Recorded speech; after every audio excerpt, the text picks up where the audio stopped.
We start a self-help group as a scrawny soy boy called Robert Montague Renfield whines about how he's in a toxic, destructive relationship with his boss. And I can totally relate, because I sometimes have to go to a therapy group after spending a full week with my manager and doing all the work while she takes the credit and gets a friggin' promotion. Liberties! But anyway, then we do a flashback to ye olde black and white times and when the world was still in a 4:3 aspect ratio, as we soon see how said scrawny soy boy was once an English real estate lawyer, hoping to get filthy rich by closing a deal with a noble count called Dracula, and how this Count Dracula fella then totally groomed him into becoming his undead slavey servant. Because this geezer's totally a vampire, and now Rennie boy has to spend all of eternity cleaning up after him and shit. Though the slave job does come with some perks, to be fair, because Dracula gave him some of his special abilities by sharing his manky blood, and so whenever he munches up some bugs, he gains temporary superpowers because reasons. And we then see how a week or so ago, some hunters tried to kill his master by trapping the Prince of Darkness inside a protection circle. But said Prince of Darkness totally manipulated his manservant into freeing him, and mainly by saying you're an incel loser, son, so use your slipper to break the holy circle and come save your only friend already. And although the vampy dude totally kills the priest, the hunter promptly lights his ass on fire by using the power of daylight. And Renfield just can't believe he's wasting his life in these endlessly repeating cycles of death, destruction and carnage, where he then has to clean everything up and move cities to give them a fresh start and stuff.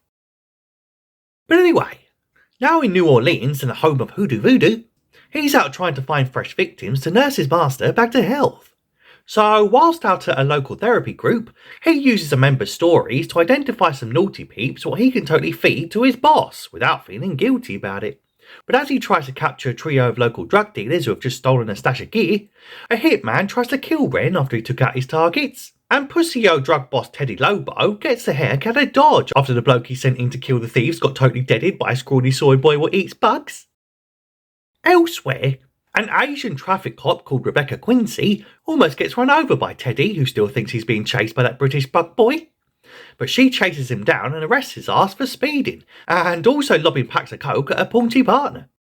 Whilst over at their new lair, a recuperating Count Dracula totally bollocks his slavey boy for bringing him a bunch of smelly criminals and a decapitated body for his supper. Because a handful of duns or a simple virgin would taste better and totally bring him back to life overnight. But he just says, I've looked all over Tinder and I can't find a virgin for love nor money, so these scraps of scoundrels will totally have to do, sir. And Ren suggests that if they're just a little bit more careful, then they might be able to settle down in the modern world so they can totally have a proper life and stuff. So naturally, Dracula carves him up like a common hog and says stop whining about your dream skin boy and get me some decent grub already. The next day, the recently arrested Teddy Lobo is about to confess to doing a bunch of bad things, despite no one even having interrogated him yet.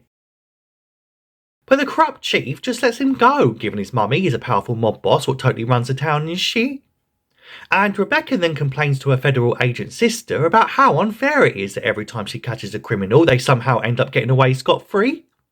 And her sister just says, "Whoa, tell me about it, love, because I've spent the past 3 years looking into some bloke called Hunter Biden, but the FBI chiefs keep making me drop the case for some reason."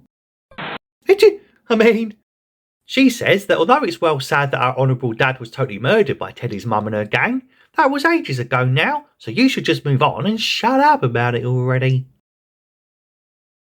So after Teddy gets bollocked by his mob boss mum for getting busted by a small traffic cop, Rebecca finds some evidence which leads to the cafe that Renfield likes hanging out in while scoping for victims.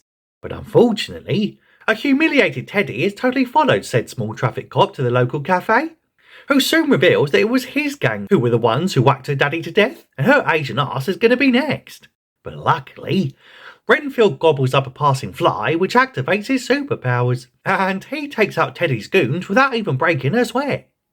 And Renfield then tells Rebecca that he was super impressed how she stood up to that Ponzi mobster who was about to commit a hate crime by shooting up a small Asian, and she calls him a hero in return, which totally makes him feel special for the first time in his life. But also, unfortunately, his scabby master calls him home, because he's been up all night planning world domination after realising that he could be ruling the world instead of hiding away in an abandoned hospital like a right cuck. So Renfield goes straight to his therapy group to vent about his feelings and shit. Because he just can't believe he's in a codependent relationship with a literal demon bloke what treats him like a slave and don't even pay him a basic wage for his trouble. So they soon tell him to take his power back by focusing on his needs for a change, which leads to him getting a new pad, some fresh threads and a haircut, before visiting Rebecca at the station to give a witness statement now he's developed a crush on the small traffic cop what loves not being corrupt. And he promptly gives her a bunch of flowers and says, "Keep doing what you're doing, bro." Elsewhere, the baddies have hacked into the city's CCTV system and totally traced Renfield's movements back to the lair. So Teddy Lobo heads straight over to smack a bitch up, but hilariously calls for his henchman to literally call his mummy when he comes across a bunch of rotting drain corpses, and then gets himself smacked up when that Dracula bloke asks who the fuck he is and why he's all up in his gaff without an invitation. And he just tells him he's looking for a scrawny soy boy with an Asian law enforcement fetish. And this Dracula fella just can't believe his long-term manservant is out here saving innocent people from murderous bullies when he should be out getting him a virgin Big Mac with a side of fries. So naturally, he turns into a bunch of bats to go tear some shit up. A little later, and said Dracula fella totally confronts his wayward slave and his new bachelor pad for betraying him and shit, and then says he's the real victim here, because Renfield was supposed to be looking after this disabled crusty pensioner when he needed round-the-clock care and blood on tap, but instead just abandoned his undead arse in his time of need, just like he abandoned his wife and daughter some decades ago after he went to hang out with a creepy count in a castle of cobwebs. Or some shit. And after Rennie Boy totally fails to stand up to his ex-boss and then huddles in a corner like a total pansy, Drac notices a self-help book what he's currently desperately reading came from a local church therapy group. And so he then visits said local church therapy group where his manservant spends all day talking about his feelings and stuff, and soon munches up all his mates in a matter of seconds, and tells him he's going to do the same to the whole world and also everyone he cares about, including that small noodle muncher what loves directing traffic. And said small noodle muncher what loves directing traffic totally arrests his ass after thinking he's the one what done all the murders. But the corrupt station chief and all his corrupt goons totally box her in.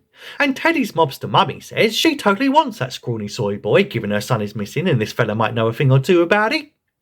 But she don't want to bend the law just because some random girl boss has lost track of her little boy. So instead creates a massive distraction and gets the heck out of Dodge. Whilst back at the Hozzy, that naughty bloodsucker makes Teddy into his familiar. Because having a servant what has an army of henchmen and full city resources at his disposal is much more useful in taking over the world than just hanging about with some scrawny soy boy with shit fashion sense. Anyway, the next morning, Renfield tries to explain himself to the small Asian traffic cop what gives him a raging lob on, and says she's totally a wanted woman now, and not just by him, but the entire New Orleans police force, and he's the only one she can trust at the mo. But she just says, "No, there is another," and proceeds to tell her federal agent sister all about the whole situation, before said federal agent sister totally realises that he's actually one of the most prolific serial killers on the books. So they arrange to meet up at a local cafe to totally discuss this utterly mental shit. When suddenly, they get jumped by more mobsters. So naturally, Ren nicks his neighbour's ant farm and gobbles up the kid's pet insects. Not a joke. And he then tears through said mobsters, whilst literally disarming a poor fucker and then beating up his mates with his limbs. Meanwhile, the corrupt police chief is properly beheaded by a newly turned Teddy, who brings that Count Dracula fella over to meet his mummy.